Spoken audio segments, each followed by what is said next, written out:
Welcome back to Green is Good. This is the Go Green edition of Green is Good, and we're so excited to have with us today Mark Rossolo. He's the Director of Public Affairs of UL Environment. Welcome to Green is Good, Mark. Thank you. Pleasure to be here. You know, Mark, we're in beautiful downtown Seattle today at the Go Green conference. Talk a little bit about why you're here and why this is important to showcase what you're doing at UL Environment. Sure. Well, we're here because we support green activities in general. We operate globally, so we've got offices in China, we've got offices in Europe, and then clearly we've got offices in North America. And we really support the use and application of green building practices, green purchasing, green electronics. We've got some hybrid vehicles here. All of these things UL works behind the scenes to help test, certify, and really provide the trust that these products, these activities are delivering on the green kind of promises that they make. And that's really what our role is to ensure that when somebody says that either this green purchasing practice, this green building, this green product will get you an environmental benefit, we're there to try to make sure that actually happens. You're the Public Affairs Director there. Before we get talking about all the great work you do there, share your journey a little bit. Where did you get interested in green along the way, and how did you get to this position to start with? Sure. Well, I've got a little bit of a unique background from most of the people who are involved in sustainability. Mine comes from the policy side. So I worked, one of my first kind of real jobs was working for the Oregon State Legislature, just as a legislative aide. And in that job, working in the Oregon State Legislature, you can't help but get involved in green issues. Oregon's a very green state, and there's a lot of sustainability-related things that come up throughout the legislative cycle. One of our big issues, for example, is urban growth boundary, which tends to really get, is a very political and a very policy-related issue, but at its core, it's designed to ensure there are plenty of green spaces, plenty of parks, that sort of thing, and that our growth is being responsibly managed. So from there, I really started to get into sustainability. I moved on and eventually started working for a very small public affairs firm, which also did some nonprofit management. And in that role, I helped run a green building nonprofit where we tried to drive green building practices in the U.S. And we did that quite successfully. And then from there, I moved on to a couple other positions and eventually ended up with UL. And where did you grow up? I grew up in Elko, Nevada, a little mining town in northeastern Nevada. Were your parents or was your family atmosphere or community, was it green at all? Was that some of the, or not, none of the, talk a little bit about that. Yeah, I'm not sure I would call Elko the greenest place. I don't even think we have recycling still, but we try. My parents are school teachers. My dad teaches high school and my mom teaches elementary school. And so, yeah, we were always as engaged as we possibly could be in a rural Nevada town. Now, things are getting better, and there are people there that are trying hard, but there's still a long ways to go there and here, really everywhere. But it wasn't a tent pole for me growing up, just based on gold mining was our big thing. UL's out of Georgia, but you live yourself now in Portland, which is a very green and sustainable community, huh? It is, and actually, so UL itself is out of Chicago, Illinois, and then our UL Environment, which is the business I work for, is out of Georgia, and then I live in Portland, which we like to think we're one of the greenest cities, if not the greenest in the world. We've got a lot of things, like our unique mix of public transportation is pretty revolutionary. We've got everything from light rail to buses to trains. We've got incredible bike paths and entire bike boulevards now. We're a very walkable city. We've got, when you move into a Portland City apartment or home, you get a compost unit to help you compost, taking care of your food scraps and your waste. So yeah, Portland has done a lot, and I'm really proud to be from there because they've done a lot of great things. It seems like a whole, the millennial generation, young people like you, are really flocking to Portland now. Yeah. Thank you for assuming I'm in the millennial generation. I think the people who knew my birthday yesterday wouldn't agree with that, but that's great. But yeah, we are. I would say Seattle and Portland, and actually, if you expand it a little more, there's a really movement of thinking on the West Coast. So you think of San Francisco and some of the amazing things that are happening down there. Portland, for sure, is really attracting a lot of the younger generation. Seattle, and then actually up in Vancouver, BC, which is doing some really, really innovative stuff with a lot of the, for example, energy things they've got going with a lot of energy transportation, how they move oil safely from one point to the next. So I would say that we're really developing this green corridor on the West Coast. That's it's a lot of fun to be a part of. It's a great premise. We were filming and taping Green is Good last week, actually at the Vancouver Convention Center, which is the first LEED certified convention center in the world. So we agree. You know, we definitely agree with you. And in fact, we're going to be taping Green is Good in every one of those cities this year. Good. So we got you covered on the West Coast. You know your spots. That's right. They're not bad cities to visit no, either. They're so not. It's actually great. And we're here in beautiful downtown Seattle today at the Go Green conference. This is the Go Green edition of Green is Good, and we've got Mark Rossolo. And Mark, you know, now we're going to talk about a little bit about UL Environment. Can you share, you know, what UL Environment exactly does, and then interrelate it with some of the manufacturers that you work with? Yeah, absolutely. So, as a step back, UL as a company was founded over a century ago to provide safety and protect human health. Okay. At the time, it was really founded when electricity was just coming into usage, and it came around about the time when people were starting to get nervous about this newfangled technology, and oh boy, if I'm sitting in a room with the light bulb on, is it going to burn the room down? Right. And so our company got started by helping develop test procedures that would in fact ensure safety within those buildings, so that insurance companies could actually develop policies. Fast forward a century now, we no longer worry when we're sitting in the room that these lights that we're here, our cell phones when we plug in, we don't worry that all of a sudden a fire is going to break out. Right. And a lot of that is because of the testing and the protocols and the standards that we've put in place to ensure that we're identifying products that could potentially malfunction, and we're getting the products that perform into the marketplace.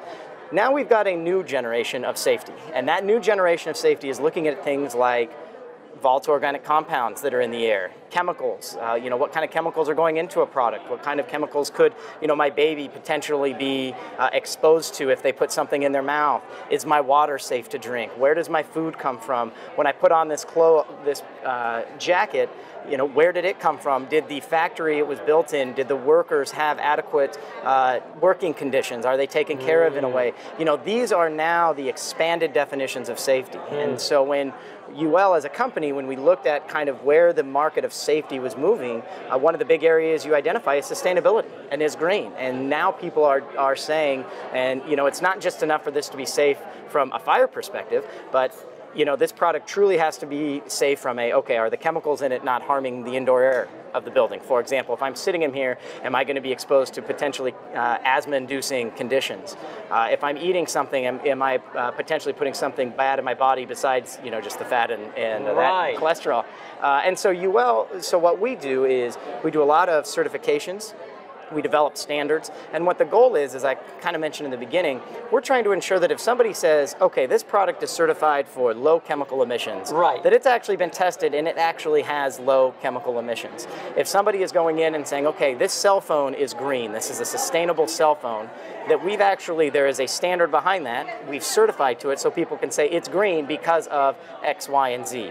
And so what we're trying to do is reduce the clutter around what is and what isn't green, and give people really the confidence of knowing that if I'm taking this for this green attribute, it is what it says it is. It's going to perform like it says it's going to perform. So it's not linear anymore. UL has basically become an ecosystem of certifications around all sorts of different products and services. Absolutely, yeah. We think of ourselves as the mark of trust. And so that's really what UL seeks to provide, is trust and credibility, that if there's that mark on there, then whatever that mark represents, you can have trust that that product is going to have that performance metric. So whether that is, it's not, you know, it's fire safe and it's been tested for fire safety, or whether that product has, you know, had a VOC emissions testing, for example, or a green, you know, a more multi-attribute green certification, and a lot of things in between. We do a lot of things around life cycle assessment, which is kind of looking at the cradle to grave aspect of a product, so everything from raw material extraction to disposal. Got it. So what are some of the challenges if you're a manufacturer that is approaching you for certification around the issues of sustainability that you just mentioned, which are much broader now than they were 100 years ago when the company was founded, which was much more linear. Let's create a product and get it certified so, you know, it doesn't burn the place down. How now challenging is it for a manufacturer to have something certified in the sustainability arena? Well, challenging is an interesting kind of way to phrase it, because there's a number of different things that can make it challenging. Yeah. So one thing that could make it challenging is if you're coming a manufacturer comes and says, we think our product's green because of these attributes. Right. And then if we go through a rigorous testing process, sometimes we'll say, well, actually, it's not. We need to change these things. And so then you oftentimes, the challenge is you have to go into your either manufacturing process and oftentimes into your supply chain and fix something in your supply chain to actually make it perform like you want it to perform. And so that can be one incredible challenge, is figuring out, you know, where your issues may be and how to fix them. And we see this with a lot of companies where they genuinely want to do the right thing. They really do. They come to you and they say, look, we realize that this is the future. You know, you mentioned the millennials flocking. We know millennials are making purchasing decisions based on sustainability and green. And just wait until they've moved into, you know, later in life when they actually have buying power. Now that's going to be a big shift that companies see. And so, you know, they want to do the right thing, but when you find something and you have to get into your complex supply chain, that can be really difficult. So that's one challenge. Another challenge is focusing on what the environmental attribute is that is most important to you and your key constituent or your consumers. And that's another area that it's not challenging, but it can be confusing because what's important for, say, young mothers from a sustainability or green related is not the same as a millennial.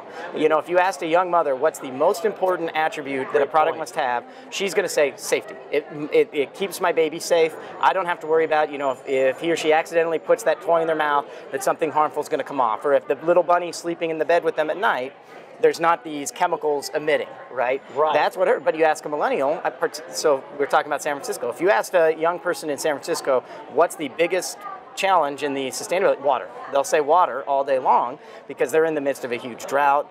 The governor of California just came out with a 25% water restriction. So you're going to have a big water thing. Now, if you go to somebody a little bit older, they may say energy, because energy forever. And then you've got climate change and all of these other factors. So it's knowing your client that you're marketing the product to in terms of finding their hotspot and what matters to them. Absolutely. Understanding what is important. And really this gets to the other challenge, which is making this economically feasible. And that's one of the key challenges as we see is in the past we've almost seen this fight between environmental groups and businesses or corporations. This almost natural you're going to say one thing, I'm going to say another. And we've got to get to a point where we're all working together as one. And we can't treat a company saying, well, this has to be profitable for me as a bad thing. It has to be profitable. If long term, if a company's doing all the right things but losing money, well, they're going to go out of business, and at the end of the day, we've done nothing to fix the problem.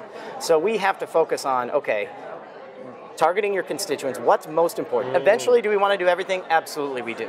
But we know from experience that that's not the best way that's not realistic right now. So knowing what you're trying to do, marketing and being very specific about what it is you've done, having that credible mark behind it so that you can point to and say, look, you're a young mother, chemical emissions are important to you, this was UL Green Guard certified for low emissions, you know, drawing those lines, and then hopefully so you can see an increased sales so that your bottom line is lifted up, so that then you can go to your board or your CEO or whoever and say, hey, look, when we got this certification, this happened. Let's go do a water footprint now. Let's continue. Let's work on waste or something like that. And for our audience that just joined us, we've got Mark Rossolo. He's the Public Affairs Director for UL Environment. To find all what the great work that UL Environment's doing, please go to www.ul.com. ul.com. Mark, so really it's first of all, as you describe it so well, it's an integrated relationship between you and the manufacturers that you work with. Is a give and take. You're constantly giving them feedback. They're constantly trying to come back and, in theory, improve their products so they can meet your certification standards. And then once they hit certain standards and certifications, then they want to continue the journey because they see then economic benefit for being green and being sustainable and go into other certifying opportunities that you offer. Absolutely. Absolutely. It has to be a partnership. This whole thing has to be a partnership. And another thing that we do, in addition to just the certifications, is we actually help with the messaging in the marketplace. So we offer training. So we go out and do a lot of education for architects and designers to help them understand, okay, what do these certifications mean? How can they help me if I'm building a building? We do a lot of work with purchasers. So for example, I'm on the board of directors for the Sustainable Purchasing Leadership Council, which is a group that was formed, it's got a very long name, but SPLC was formed to increase green purchasing practices among institutional buyers. And when you think about the huge footprint that an institutional buyer, so somebody who buys, let's say, for a college, somebody who buys for a city, a county, a state, somebody who buys for the federal government, somebody who buys for a large corporation. Right. You know, just thinking about the millions of dollars at their fingertips of consumable goods that they buy every day, whether it's chairs, paper, carpeting, vehicles, gas. Unbelievable. Yeah, they're the people on the front end of the supply chain. They're the front lines, and wow. And so they're the ones with the so you do training for them on sourcing. We do absolutely, and we try to be a partner of them. So it's, you know, with our customers who are the manufacturers who come in, you know, it's let's work together to get you a product certified. We've got standards and we've got a very rigorous certification process, and you know, you'll have to go through that.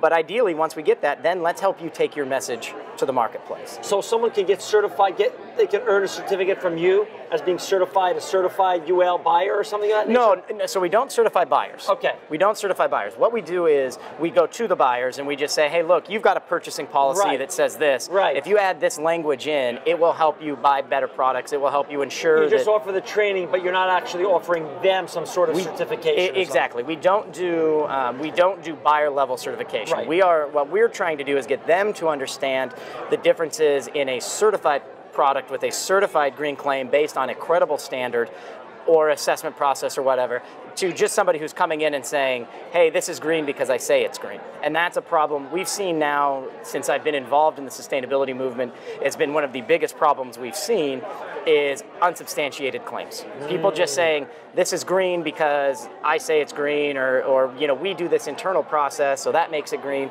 But in reality, we find that oftentimes that's not the case. Whether you know, they're intentionally misleading or not is one thing, but you know, getting purchasers to understand that difference is a key tenet of what we try to do. So, but once something's certified, do they have to keep coming back to you to have it recertified, or is there a decertification process if someone changes their practices? You find out along the way? Sure. Okay. So yes, there are certainly recertification processes. It's going to depend on the standard that the certification is built off of. Typical recertifications are going to be anywhere from 1 to 3 years. So you'd have to get your product recertified, let's say every year. Okay. For some standards. Okay. Now, if you fundamentally change your product within, so let's say there's a 3-year recertification process, but you do a fundamental shift, then that automatically triggers a new certification process. So if you change your product, then you have to get recertified, because if you think about it, so one of our major certifications I mentioned earlier is called UL Green Guard, which is simply is a VOC emissions certification program. So we can take everything from a full table and chairs to a small piece of rug or carpet, paint, you know, anything that would inherently emit VOCs, we put them in a chamber and we test the chemicals that come off of it. Right. So now that certification happens yearly to get a Green Guard certification. Now, if you get your certification, then 4 months later, you come up with a new, you know, innovative way to design your product, but you have to change, let's say, the adhesives that go into your piece of furniture. Well, then you would have to come in and get that product retested, because when you change a product substantively like that, it could change its profile of the VOCs that emit. And so now you could be in a scenario where somebody could be saying, hey, this is certified for low emissions, but in reality it might be pretty high emissions because they've changed something along the way. But all of that is going to be defined, the parameters is all defined in the standard that the certification is based off of. And then when someone gets certified UL, then your logo is what you get to put on it, right? That's right. So That's right. UL logo, which we all grew up with. That's right. And this is what it means. That's right. Most people are very familiar with our logo, but don't actually know it. That's right. The average U.S. household, I believe, the last study I saw that we did, has about 80 to 85 UL certified products in the house today. So everybody watching this or listening to this, you're inherently familiar with us. Just some people don't know. Unless you're in the building industry or the architect and design industry or the manufacturing industries, you don't tend to know. But you do realize, oh yeah, I've seen that little UL in the circle. You just didn't know what it meant. Our electronic products, most of them have ULs on them also? Well, so from a traditional business of UL, absolutely. Pretty much all of them in the U.S. do, because they've gone through some sort of fire, electrical, shock testing and certification program. Right. What we don't have, so when you do see, for clarity's sake, when you do see a logo on a product, that is indicating more of the traditional fire, shock, safety testing. Okay. The UL logo, you would not see a UL environment logo for sustainability on a product. You'd see it on the packaging or the marketing materials, and it would be very clearly marked that it's an environment label about it, because it'll say UL environment with the standard that it's based off of. Gotcha. Because we have to be careful that people don't get confused about what this UL certification means versus what this UL certification means, so there's no confusion in the marketplace, because we're trying to make things more simple, not more confusing. Great. And Mark, your job is to continue to message us and get the word out on what you do. That's right. And that's why you're here speaking today at the Go Green conference here in Seattle? That's right. Yep. Speaking a little bit later today on best practices in sustainable purchasing. So, are you speaking alone, or you have a panel today? I'm actually moderating a panel with a woman from King County, which is going to be fantastic, and then a gentleman from the waste recycling group here. Gotcha. Yep. And so we have about a minute and a half or so left. What are the what's the future hold for UL? What's the what are some of the goals that you're looking to accomplish in the future? Sure. Well, our goals are quite ambitious. I mean, what we ultimately want to do is become for the sustainability movement what we were and are and continue to be for the fire, shock, and casualty testing. Gotcha. So when you think of UL today, most people think of, oh yeah, I get that tested so that it's safe and it gets a UL stamp so that people know that it's not going to burn up or something along those lines. Right. They now have that trust because UL is behind the scenes doing the work. From a sustainability perspective, we have that same ambition. We're hoping in 100 years from now, when people see, oh, this chair has a UL environment certification to it, they'll say, oh good, it's low chemical emitting, maybe it's gone through a multi-attribute certification process like level, maybe there's a lot of different things that it could mean, but that really is the big ambition, and getting into the supply chain is really what we're hoping for. So to become the Good Housekeeping seal in the sustainability world, seal of approval and sustainability. Somewhat, yeah, somewhat. I mean, essentially what we're trying to do is provide the credibility and trust that makes it easier for people to purchase green products. That's great. That's the simplest way to put it. Well, we hope so, and we hope you come back and share more of the journey with us. Absolutely, as you continue to evolve your brand. And for our audience members out there, to learn more about what Mark's doing with his colleagues at UL Environment, go to www.ul.com. Mark, you are an inspiring sustainability superstar and truly living proof that green is good. Thank you for being with us today. Thanks, John. Thanks for having me. Thank you.